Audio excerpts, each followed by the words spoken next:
বাজার আল্লাহর রসুল বলছেন তামাম দুনিয়ার সমস্ত মুসলমান কাজ জাসাদেন ওয়াহিদ, একটা শরীরের মতো।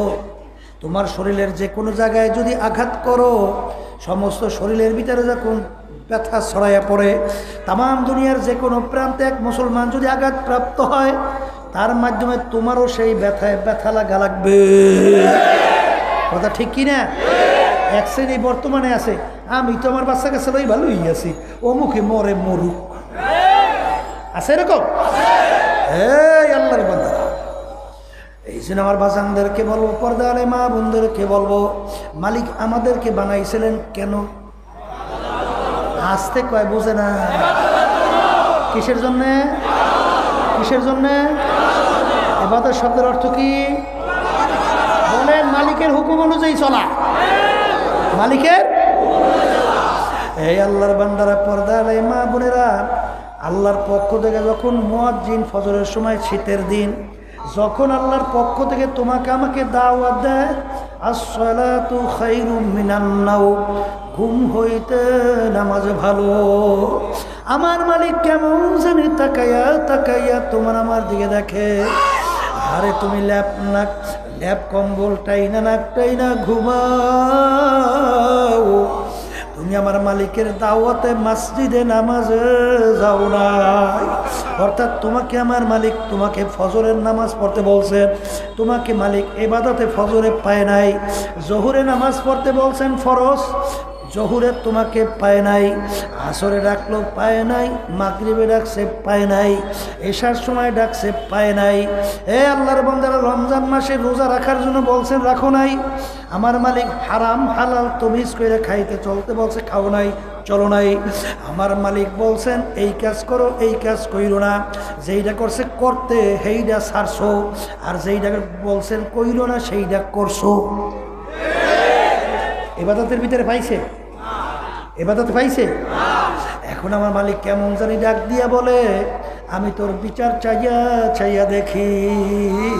তোর বাড়িতে একটা গাবি গরু পালক, গাবি গরুটা বাচ্চা দেবে, দুধ হবে, তুই দুধ পান করবি, আর বাচ্চাটা গরুর বংশ বিস্তার লাভ করবে। আমি দেখলাম গরুটা এখন বাচ্চাও দেয় না, দুধও দেয় না। তোর বিচার আমি চাইয়া চাইয়া দেখি, তুই একটা ছুরি ধার করলি, গাভী গরুটাকে শোয়াইলি, গাভী গরুটাকে জবাই করলি, চামড়া খলাইয়া তুই গোস্ত পাক করে নিজে আত্মীয় স্বজন নিয়ে খাইলি। গাভী গরুটা যে কাজের জন্য লাগে না অন্য কাজে লাগাইয়া দিলি।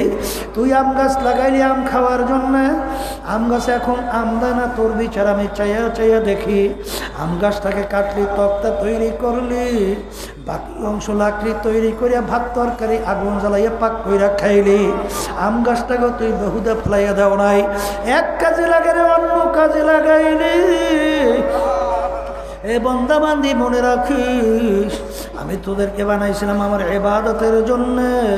যখন তোদেরকে আমার ইবাদতে পাই নাই, এখন তোদেরকে আমি কোন কাজে লাগাবো তোর বিচার তুই কর।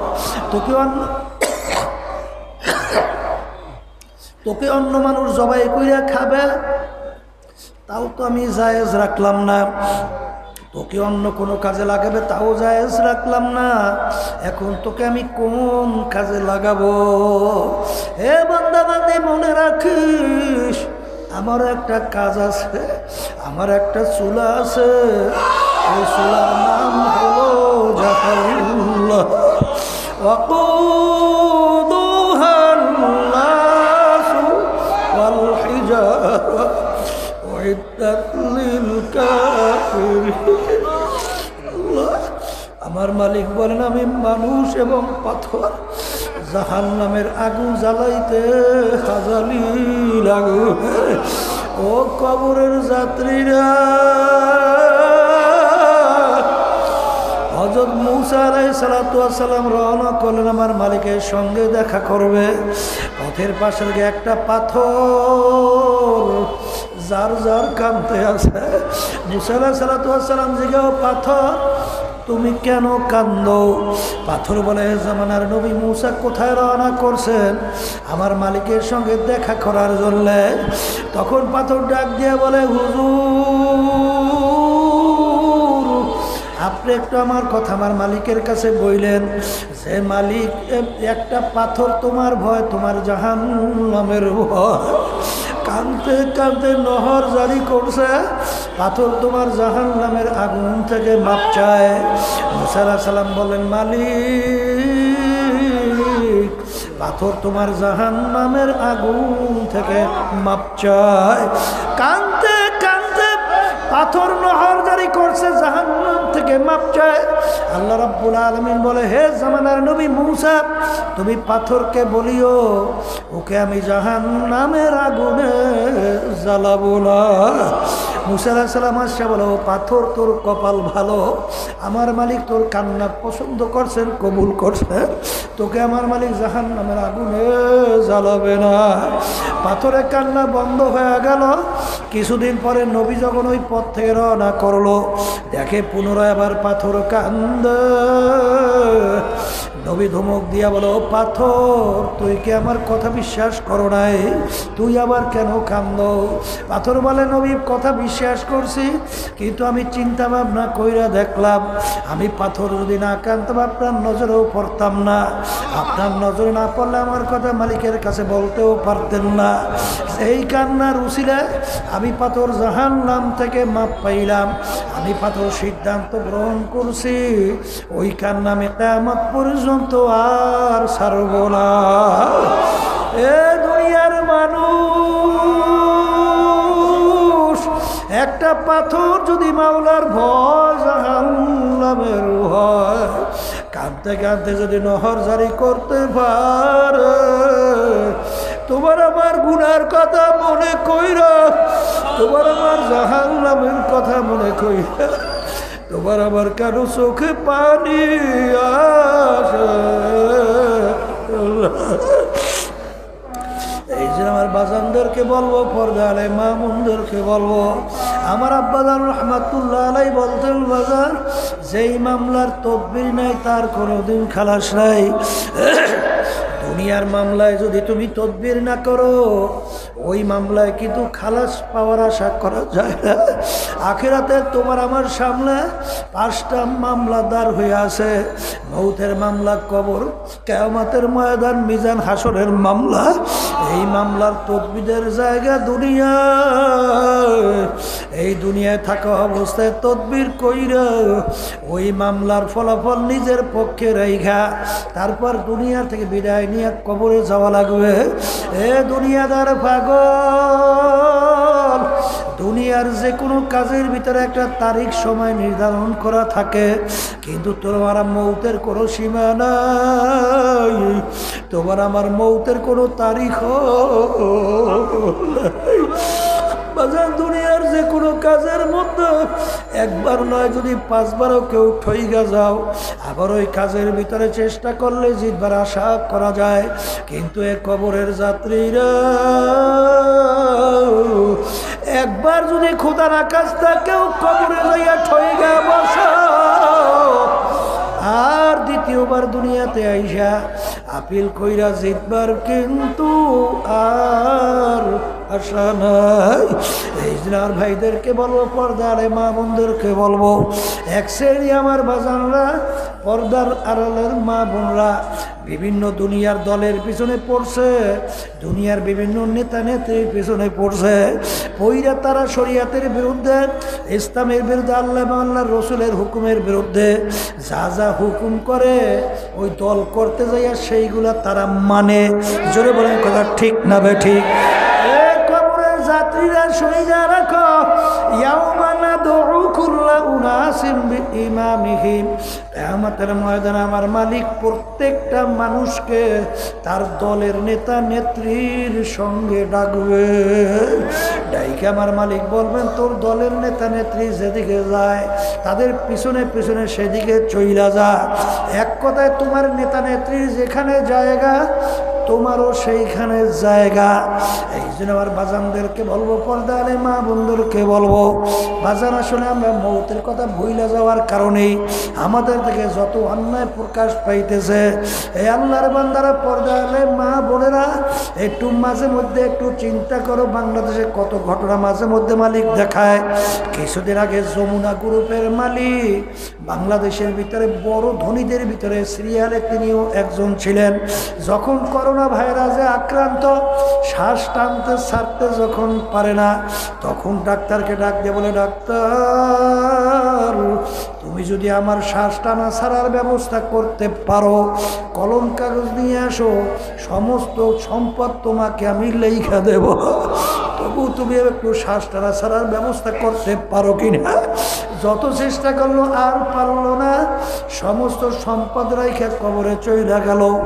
যাদের জন্য জীবন শেষ করলা, যে সম্পদের জন্য হারামকে হারাম বলো না, ঘুষকে ঘুষ বলো না, সুদকে সুদ বলো না, সরকারি দলের সঙ্গে জড়াইয়া ক্ষমতার বলে ধরাকে সরাকে আর মনে করো না, সাদাবাজি টেন্ডারবাজি সরকারি মাল লুটপাট করে সম্পদ কার জন্য রাইখা যাও। বাজান কিছুদিন আগে এক ব্যাংকার বড় ধনী মারা গেল, দুইটা সন্তান ছেলে রাইখা গেল। বাজান মারা যাওয়ার পরে ব্যাংকারকে লাশ নিয়ে গাড়ির গ্যারেজের ভিতরে ফেলাইয়া রাখলো।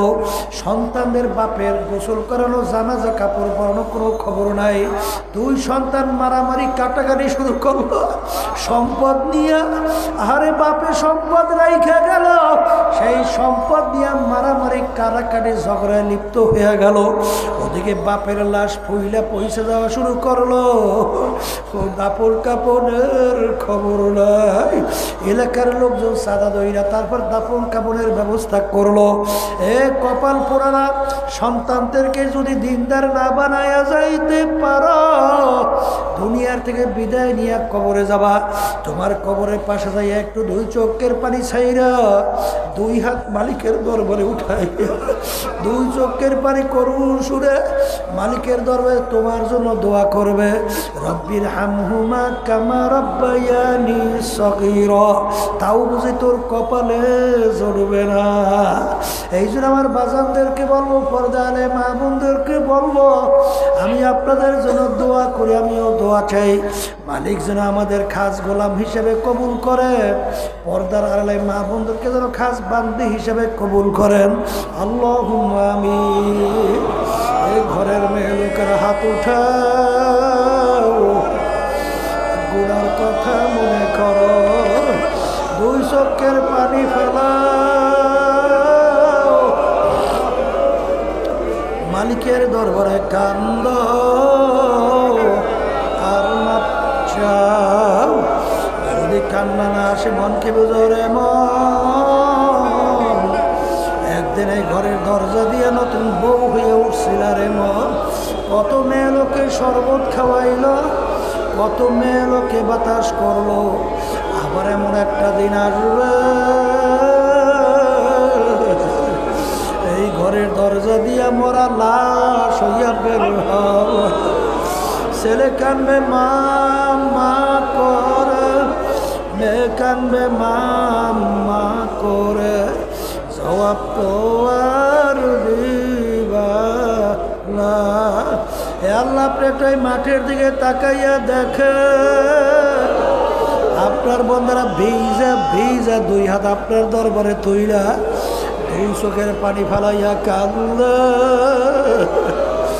মালিক আমাদের ছেলেও মরে নাই, মেয়েও মরে না, গুনাহ করে বসছি রে, মাফ করে দেন গো মাওলা, মাফ করে দেন। এ আল্লাহর বান্দারা জোর করে কান্দেন, এ আল্লাহর বান্দারা জোর করে কান্দেন।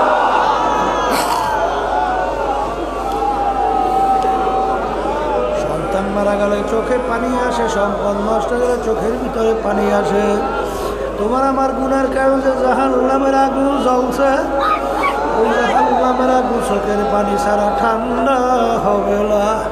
মালিক যাদের উসিলায় মাহফিল হইল, চেষ্টা খাটনি সাহায্য করলো, আমরা যারা মাহফিলে উপস্থিত হয়ে গেলাম, আমাদের সবাই উপরে খাস মেহেরবানি নাজেল করে আল্লাহ। আমাদের আম্মা আব্বা দাদা দাদু নানা নানু, আমার মুজাহিদ ভাইরা মা বোনেরা দিনদাররা যারা কবরে শুয়ে রয়েছে, সবার কবরকে দয়া মায়া করে বেহেশতের বাগান বানায় দেন আল্লাহ। আল্লাহ মাহফিলকে আপনি হেদায়েতের জরিয়া বানায়া দিয়ে আল্লাহ। আল্লাহু আকবার। আল্লাহ অনেকেই দোয়া চাইছে, সবাই দিলেন নেক মাকসাদ কবুল করে নেন। সুবহান রাব্বিকা রাব্বিল ইজ্জাতি আম্মা ইয়াসিফুন, ওয়া সালামুন আলাল মুরসালিন আলহামদুলিল্লাহি রাব্বিল আলামিন।